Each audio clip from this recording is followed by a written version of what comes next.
Hello friends, कैसे हैं आप लोग। आशा और उम्मीद करते हैं कि आप सब स्वस्थ होंगे और बहुत अच्छे से पढ़ाई कर रहे होंगे।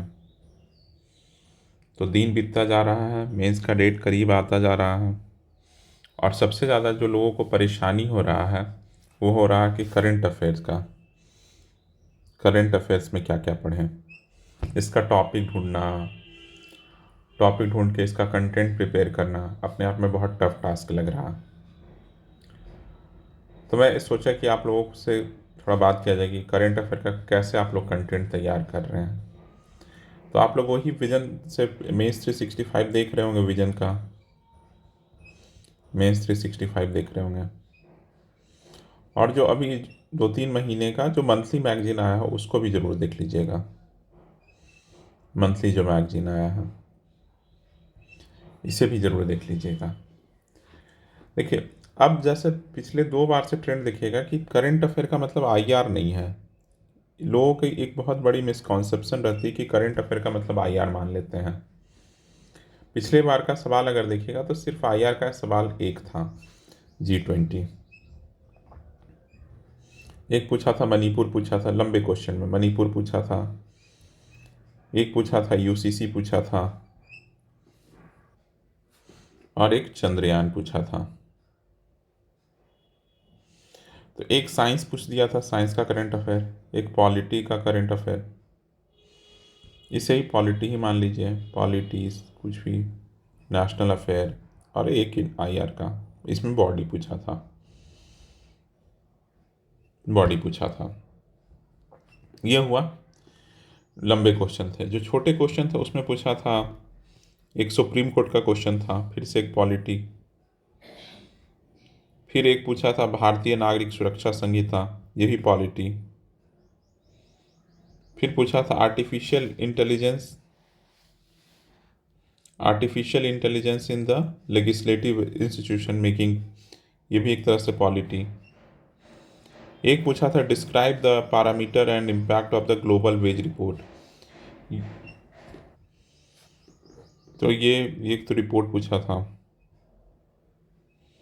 और पांचवा पूछा था फॉरेन ट्रेड पॉलिसी, जो इकोनॉमिक्स था। तो देखिए, पॉलिटी का सेक्शन देख रहे हैं कितना है करंट अफेयर का। ये हो गया 69 पीपीएससी का। एक और 68 भी चेक कर लेते हैं कि उसमें क्या कह रहा है। देखिए, 68 में ये लंबे क्वेश्चन ने पूछा है। एक पूछा था कि जो फॉरेन यूनिवर्सिटी का इंडिया में खोलने का क्या इम्पैक्ट पड़ेगा फॉरेन यूनिवर्सिटी को। तो ये एक तरह से सोसाइटी टाइप का, सोसाइटी आईआर ऐसा मान लीजिए, ये इकोनॉमी इस तरह से ये मान लीजिए। दूसरा है कि वाइस प्रेसिडेंट के बारे में कुछ पूछा था, तो ये फिर से पॉलिटी है। तीसरा पूछा कि G20, तो आईआर।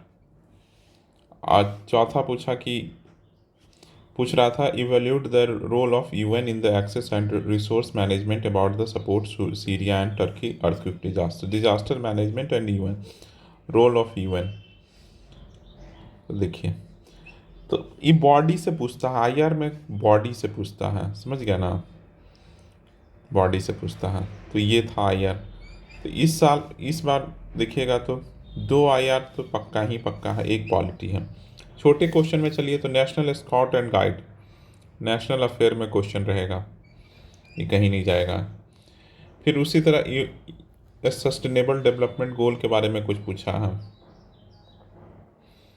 तो ये भी आईआर टाइप का ही मान लीजिए, आईआर का बॉडी। और फिर पूछ रहा राइट बेस्ट ई सर्विस डिलीवरी सिनेरियो, मतलब ये तो पॉलिटी में जाएगा। सोलर पावर जनरेशन तो इकोनॉमिक्स हो गया। Critically the examine the feature of self reliance, Bihar 7 निश्चित। तो इस साल देख रहे हैं कि इस साल 2 बिहार का पूछा था, जबकि 69 में कोई बिहार का नहीं पूछा। तो बिहार भी करना है। तो इस 2 टेम्पलेट से तो आपको क्या क्या हो गया इम्पोर्टेंट, की पॉलिटी को छोड़ नहीं सकते, पॉलिटी के करंट अफेयर को। तो पॉलिटी के करंट अफेयर करना, आईआर तो करना ही करना, उसमें खासकर बॉडी। दोनों बार देश अभी तक नहीं पूछा है, लोग पढ़ते रहते हैं ना ये वो, जैसे अभी भी मुझे लगता है कि यूएनएससी का रिफॉर्म एकदम इम्पॉर्टेंट है, कभी भी आ सकता है यूएनएससी का रिफॉर्म, क्यों ज़रूरत है, भारत का इसमें क्या फ़ायदा होगा, कुछ भी पूछा जा सकता।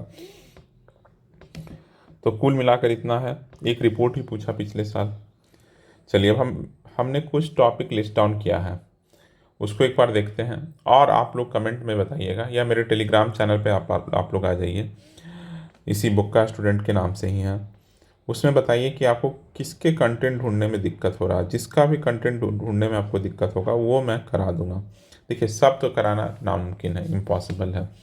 तो जो आपको लगे कि ये ज़रूरी है करा दीजिए, क्योंकि उस आपको कंटेंट ढूंढने में, कि अच्छा आंसर बनाने में, 360 डिग्री सोचने में दिक्कत हो रहा, तो उस टॉपिक को तैयार करा दूंगा।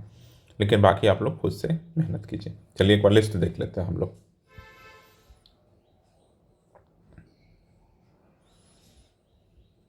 देखिए ये है, इस तरफ आईआर है, ये नेशनल अफेयर में रहेगा। तो पहला है क्रिमिनल लॉ। जैसे पिछले बार आ गया था, ये आ गया भारतीय नागरिक सुरक्षा संहिता, ये आ गया है, तो ये इन दोनों में कोई एक आ सकता है, पॉसिबल है। आप देखे होंगे 68 में भी G20 पूछा, 69 में G20 पूछा, तो हो सकता हो कुछ भी पूछ सकता है। दूसरा है वन नेशन वन इलेक्शन। तीसरा है 7 निश्चय फर्स्ट एंड सेकंड दोनों। ये देखिए 7 निश्चय 1 2 पढ़ने का दो फायदा है, इसको कहीं कंक्लूजन में डाल दीजिए कि बिहार सरकार का ये प्रावधान है, तो इसलिए इसको जरूर अच्छे से कर लीजिए दोनों।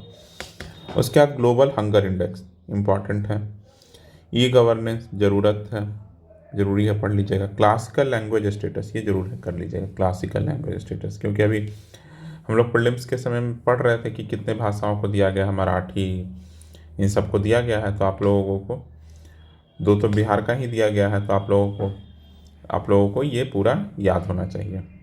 असमीज, बंगाली, ये सब दिया गया है, तो ये जरूरी, इसके लिए क्या क्या क्राइटेरिया, क्या फ़ायदे होंगे, ठीक है ना। भोजपुरी को क्यों नहीं दिया जा रहा है, ये भी देख लीजिएगा। इंडिया एआई मिशन जरूरी है एकदम। एआई मिशन के तहत अभी हम लोग क्या क्या किए हैं कि जीपीओ बनाने का कोशिश कर रहे हैं कि जीपीओ बनाएं। एआई मिशन से हम लोग क्या और क्या कर रहे हैं, एआई मिशन में हम लोग लिंग्विस्टिक जो भारत का है वो भाषणी, इन सबको अच्छे से प्रमोट करना है, तो एआई मिशन ये भी देख लीजिएगा। Bihar tourism policy, Bihar startup policy, दोनों देख लीजिएगा। मोस्ट इंपॉर्टेंट है digital personal data protection act. इस साल यूपीएससी 2024 में पूछा, हो सकता है हाई पूछते हैं, समझ गया ना। Digital personal data protection act जरूर एकदम इम्पॉर्टेंट है, इसको अच्छे से देख लीजिएगा। श्री कृष्णा समिति के रिकमेंडेशन से बनता है ये, ठीक ना। एस्पिडेक मिशन देख लीजिएगा क्या है। भारत पोर्टल देख लीजिए क्या है। Unified pension scheme, bio E3 EV policy, new EV policy, bio ethanol policy, new EV policy. उसके बाद पीएम इंटर्नशिप स्कीम देख लीजिएगा। देखिए कुछ कुछ स्कीम हम लोग जरूर देख लें, क्योंकि उसमें इंटर्नशिप और सूर्य बिजली घर, ये तो जैसे ये सब योजना है, अगर अच्छे से पढ़ लीजिएगा तो कहीं किसी कंक्लूजन में लिखने में फ़ायदा होगा। इलेक्टोरल बॉन्ड ठीक है, सुप्रीम कोर्ट दिया है जजमेंट, पूछा जा सकता है, नहीं पूछा जा सकता, इतना इंपॉर्टेंट नहीं है, लेकिन फिर भी देख लीजिए। वक्फ बिल के बारे में है, काफ़ी ज़्यादा ज्वाइंट पार्लियामेंट्री कमेटी में गया हुआ है जी, देखिए क्या होता है, तो उसके बारे में देख लीजिएगा, ये क्यों ज़रूरी होता है, इसमें क्या क्या प्रावधान है, ये देख लीजिएगा। Appointment of chief election commission and EC अभी बहुत ज़्यादा बहुत न्यूज में रहा है, बहुत इस पे आर्ग्यूमेंट चल रहे हैं कि विपक्ष का नेता का क्या रोल है, तो इसमें ज़रा एक बार देख लीजिएगा। 10 years of the make in India programme, sub categorisation of schedule caste, ये भी बहुत ज़्यादा चला कि न्यूज में, इस सब कैटेगराइजेशन ऑफ शेड्यूल कास्ट, तो ये जरूर देख लीजिए, इससे क्या फ़ायदा है, इसमें क्या क्या दिक्कतें हैं, कहाँ कहाँ दिक्कतें हैं, तो इस तरह से देख लीजिएगा। नारी शक्ति अधिनियम, ये जरूर देख लीजिएगा। तो ये अभी तक 23 टॉपिक है जो और लाएंगे, ये फर्स्ट सीरीज है। तो देखिए इसमें आप क्या क्या नहीं, तो आप इसमें से देखिए कि इसमें बहुत सारा चीज़ ऐसे ही है कि आप जल्दी से आप कर लीजिएगा। जैसे 7 निश्चय 1 2 कुछ नहीं है, एक बार पढ़ लीजिए, बाकी एनालिसिस तो आपके पास है ही, कितना बजट में प्रावधान है 7 निश्चय 2 का। तो जैसे इसमें इंपॉर्टेंट अगर कोई पूछे तो इंपॉर्टेंट सब है, लेकिन जो इसका नोट्स आपको बना लेना चाहिए। जैसे one nation one election long में पूछा जा सकता है, ग्लोबल हंगर इंडेक्स लॉन्ग में पूछा जा सकता है, ये सब एआई मिशन लॉन्ग में पूछा जा सकता है। बहुत कम जो क्वेश्चन होते हैं जो लॉन्ग में पूछा जा सकता है, बाकी अधिकतर क्वेश्चन नारी शक्ति अधिनियम लॉन्ग में पूछा जा सकता है। बहुत कम क्वेश्चन होते हैं जो लॉन्ग में, बाकी तो शॉर्ट में ही है। तो छोटा छोटा पॉइंट, दो दो चार चार पॉइंट सब चीज़ का लिख लीजिए, उससे क्या होगा कि आपकी तैयारी अच्छी हो जाएगी। चलिए एक बार आईआर वाले सेक्शन में देखते हैं। तो इंडिया बांग्लादेश बहुत इंपॉर्टेंट, इंडिया यूएसए बहुत ज़रूरी, ग्लोबल साउथ जरूर देखना है, एससीओ ब्रिक्स दोनों देखना है। देखिए ऑर्गेनाइजेशन को जरूर पकड़ना है। तो अभी तक हम लोग दो देख रहे हैं, global south, SCO BRICS, India China देश, उसके बाद क्वाड, G20 फिर से देख लीजिए। क्या पता 2 बार पूछा, 68, 69, 70 में पूछ दे। तैयार करके जाएगा तो लिख दीजिएगा, अच्छा नहीं करके जाएगा तो कुछ नहीं पता। इजराइल फिलिस्तीन का क्या लड़ाई का स्टेटस है, क्या चल रहा है, कैसे रुकेगा। Role of UN during war, अभी इजराइल फिलिस्तीन में क्या स्टेटस है, समझ गया ना। इसरो एंड स्पेस अचीवमेंट ये जरूर देख लीजिएगा। इंडियन फॉरेन पॉलिसी, इसमें neighbourhood first policy, act east policy, ये सब जरूर देख लीजिए। इंडियन कैसे चेंज हो रहा है इंडिया का नाइबरहुड फॉरेन पॉलिसी, समझ गया। Trade war US India, trade war से ये यूएस इंडिया में क्या दिक्कत होगा, समझ गया। तो एक ये कर लीजिएगा। और विकसित भारत 2047 ये जरूर देख लीजिएगा। इससे कंक्लूजन में बहुत पॉइंट हम लोग देख सकते हैं, अगर विकसित भारत 2047 देख लीजिएगा तो, ठीक है। और चेंजिंग ग्लोबल आउटलुक, तो चेंजिंग कैसे कैसे ग्लोबल आउटलुक हो रहा है। अभी अभी कल परसों पेपर में देखे होंगे कि आया है कि पुतिन और ट्रंप में ब्रोमांस चल रहा है, कि मतलब अब ये जो दो दो पोल थे वो दोनों आपस में दोस्त हो रहे हैं। तो समझ रहे हैं कि ये पूरा चेंज कर देगा पूरे फॉरेन पॉलिसी को। तो ये कैसे कैसे इम्पैक्ट करेगा। यूएस कनाडा इतना अच्छा मित्र हुआ करता था, अब इन दोनों में बहुत खटास आ गया है रिलेशन। तो बहुत ज़्यादा चेंज हो रहा है अभी यूएस में नए प्रेसिडेंशियल इलेक्शन में। अभी शेयर मार्केट भी है, अब जैसे यूएस का कुछ भी चेंज हो रहा है तो शेयर मार्केट हम लोगों का बहुत तो हमारा मार्केट बहुत वोलेटाइल हो जा रहा, समझ गया। तो इसी से एक क्वेश्चन बन सकता है, इंटरनलाइजेशन ऑफ रुपया या डिवैल्यूएशन ऑफ रुपी, तो इसके क्या क्या कंडीशंस हैं, तो एक बार ये देख लीजिएगा। चलिए बाकी आप लोग ज़रूर बताइए कि कोई टॉपिक तैयार करने में अगर दिक्कत हो तो ज़रूर बताइएगा, मैं ज़रूर उसको लेकर 10-15 मिनट का एक वीडियो बना दूंगा, तो आप लोग के लिए आसान हो जाएगा। चलिए अभी के लिए इतना ही रखते हैं, बाकी वीडियो पसंद आया तो लाइक कीजिएगा, और चैनल पहली बार आया है तो सब्सक्राइब कीजिएगा। अब इसी तरह का एक और इनिशिएटिव सोचा हूँ कि आज से स्टार्ट्स का हम लोग डेली एक क्वेश्चन बनाते हैं, क्योंकि आप लोग बना नहीं रहे हैं, और स्टार्ट्स के बिना सिलेक्शन होना नामुमकिन है एग्ज़ाम में, समझ गया ना। चलिए थैंक यू फॉर लिसनिंग।